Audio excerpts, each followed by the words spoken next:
अब अब हम देखते हैं मुद्रास्फीति का प्रभाव, है ना। पहले प्रभाव देखा था हमने उधार दाता के ऊपर, अब देखेंगे इसका प्रभाव आय पर, यानी इनकम पर।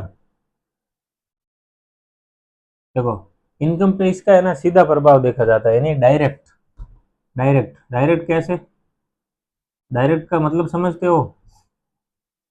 जैसे इनकम और ये जो इन्फ्लेशन, दोनों एक ही दिशा में बढ़ेंगे ना। जैसे जैसे इन्फ्लेशन बढ़ेगा इनकम भी आपकी बढ़ेगी। इसको बोलेंगे डायरेक्ट, या सीधा संबंध है इन दोनों के बीच में, है ना, पॉजिटिव संबंध है। आय के ऊपर सीधा संबंध हो गया। लेकिन ये क्या है, देखो, ये है ना सिर्फ नाम मात्र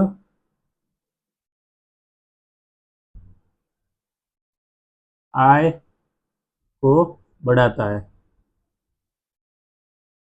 ठीक है, नाम मात्र मूल्य, है ना। आय का जो नाम मात्र मूल्य होता है, नॉमिनल प्राइस, उसको बढ़ाता है। वास्तविक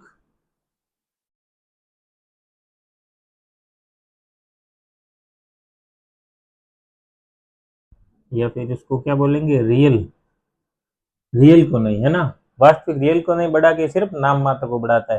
तभी देखो, जीडीपी नाम मात्र मूल्य पे और चालू मूल्य पे, यानी करंट प्राइस पे और नॉमिनल प्राइस पे, दोनों पे निकलता है। इसीलिए, है ना। आय पे सीधा संबंध है किसका? इन्फ्लेशन और आय के बीच में सीधा संबंध है। इन्फ्लेशन बढ़ेगा तो आय भी बढ़ेगी, और जो आय बढ़ी हुई दिखती है वो एक तरह से नाम मात्र, आय का नाम मात्र मूल्य है जो बढ़ा हुआ दिख रहा है, लेकिन वास्तविक मूल्य उसका नहीं बढ़ता है ना। वास्तविक मूल्य उसका अलग होता है। फिर देखते हैं अपन निवेश पे, यानी कि इन्वेस्टमेंट पे, है ना। इन्वेस्टमेंट पे क्या फर्क पड़ेगा? देखो, इन्वेस्टमेंट पे ये फर्क पड़ेगा कि देखो, मुद्रास्फीति से क्या होता है कि भाई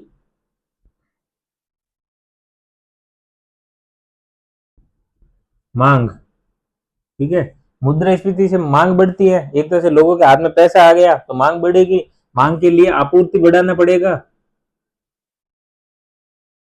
इसके लिए क्या करेंगे, उत्पादन बढ़ेगा।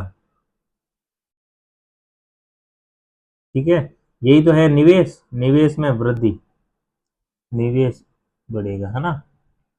ठीक है दोस्तों, तो निवेश भी क्या है, एक तरह से पॉजिटिव बोलेंगे। जैसे मुद्रास्फीति बढ़ती है, निवेश भी बढ़ता है।